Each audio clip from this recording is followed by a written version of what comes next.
Hello and welcome to Tech24. I'm Annelise Borges. Coming up, a mega launch for a mega project. Kim.com unveils his new file sharing service in a defiant move against US authorities.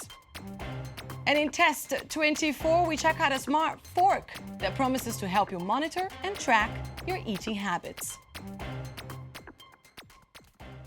But before we get to those stories, Tech24 is pleased to introduce a new partnership with Le Journal du Net. From now on, every week, you get to discover facts and statistics brought to you by JDNet's team of specialists. Here it is, the figure of the week.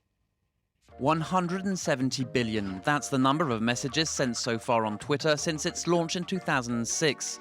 The company has given them all to the American Library of Congress, which is archiving most of the messages sent on the social network. This represents more than 133,000 gigabytes of data, the equivalent of 4,000 Blu-ray discs. In just 1 year, the number of archived tweets each day has tripled to reach 400 million daily. He is involved in the world's biggest online piracy case to date. But that didn't prevent Kim.com from staging a massive comeback last Sunday in Coatesville, New Zealand. Mega upload boss Kim.com has set up a new cloud storage and file sharing site called Mega. It offers 50 gigabytes of free storage, much more than similar sites such as Dropbox and Google Drive, and features a neat drag-and-drop upload tool. The difference this time is that the new web-based service uses user-generated encryptions, which should keep Kim.com safe from legal implications, because he and his company won't be able to see the content of the files being shared.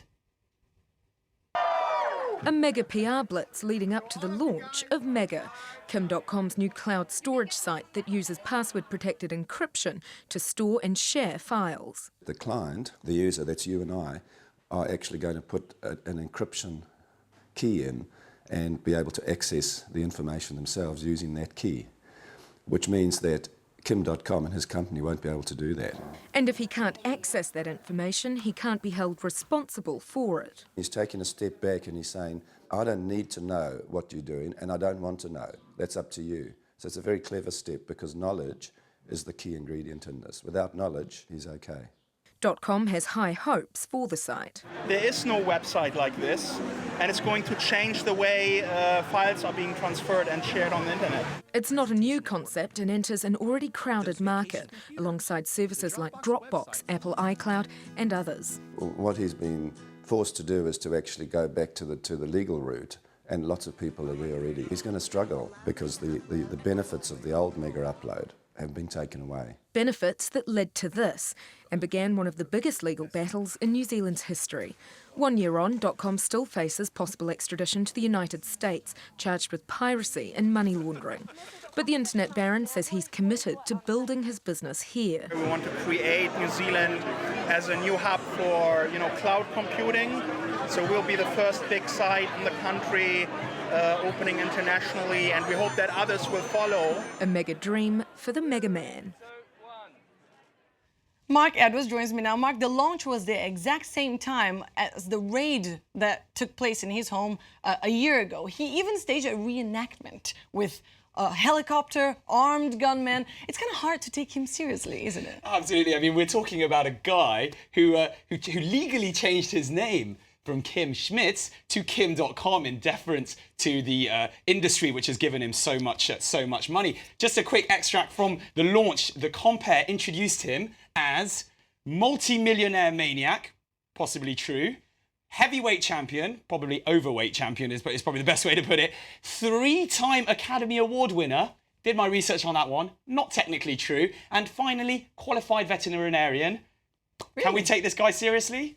I think a bit of pinch of salt with everything Kim.com comes up with. All right, thanks for that, Mark. And we'll move on now, because it's time for Test 24.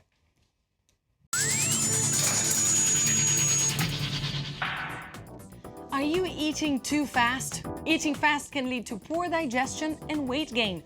But don't worry, one of the big trends this year features products designed to help monitor and improve your health. Meet Happy Fork, an electronic fork that helps track your eating habits. The action of bringing food from your plate to your mouth is called a fork serving. The Happy Fork measures the amount of fork servings taken per minute and the intervals between them. This information is then uploaded via USB to your online dashboard for analysis. Happy Fork comes with a Happy Labs app plus a coaching program to help you improve your eating behavior. Mark, you tested the Happy Fork. My first question is, do you eat too fast? Well, it turns out, Annelies, that I think I probably do. I think I eat too slowly when I'm talking at dinner, and I talk a lot. And then when I'm not talking and just eating, I wolf it down. Got to be honest, when we heard about this device compared to all the other ones at the CES, I thought to myself, this has got to be the ultimate first world accessory, so a first world problem in terms of the fact that if you're eating too fast, eat more slowly. That's what I thought. But actually, it's very difficult to physically stop yourself from eating so fast. And this really is what the fork is able to do. If you just imagine this is your mouth, it vibrates. You feel it vibrate there? And it will tell you every time you are eating too fast. Gets the information, uploads it, you upload it via USB directly, and you can analyze that and keep a track of that. And hopefully, it will change your eating habits. So the fork comes with the online dashboard and mobile app, plus Happy Track. But how do they each interact? So, as we said, the information goes through directly onto the application, which you can download, and then they've got the system where it keeps analysis and makes sure that it tells you exactly. You can set your own objectives and give yourself really a kind of a course for how to eat. Now, on top of that, they're also developing a new application, which is a bit like the Night Lab, where you can track how many steps you're taking, the calorific intake, and generally all of the health benefits. They all link up together to essentially give you a healthier lifestyle. All right, so how did you rate it? What's the score? Right, so in terms of appearance, I gave it an 8 out of 10. I think if you take away the fact that it looks a little bit like a child's training tool, I took that away, a couple of points off. Like the look, in terms of ease of use, 7 out of 10. I would have quite liked if they could develop some sort of wireless connectivity rather than having to USB it. Value for money, that's the bit, unfortunately, which I found a bit difficult. $100. I'm not going to spend $100 on a fork. Certainly not one that I can't. If the Queen's coming around for dinner, I'm not going to be able to serve her with blue cutlery, unfortunately. Although it does come in different colours. I see that you have nice guests. Well, she doesn't often. The Queen doesn't often come round, but when she does, I probably won't be using this. I'm sure she doesn't eat that fast anyway. Thanks for that, Mark, and thank you for watching this edition of Tech24. Don't forget, you can give us your feedback on the show via Facebook or on Twitter at TechF24. And we leave this day with images of a new engine that allows you to search through your social connections. The launch of Facebook's Graph Search triggered a wave of discussion over whether the social network can add a new revenue stream by going after Google. Stay tuned. I'll see you next week. Without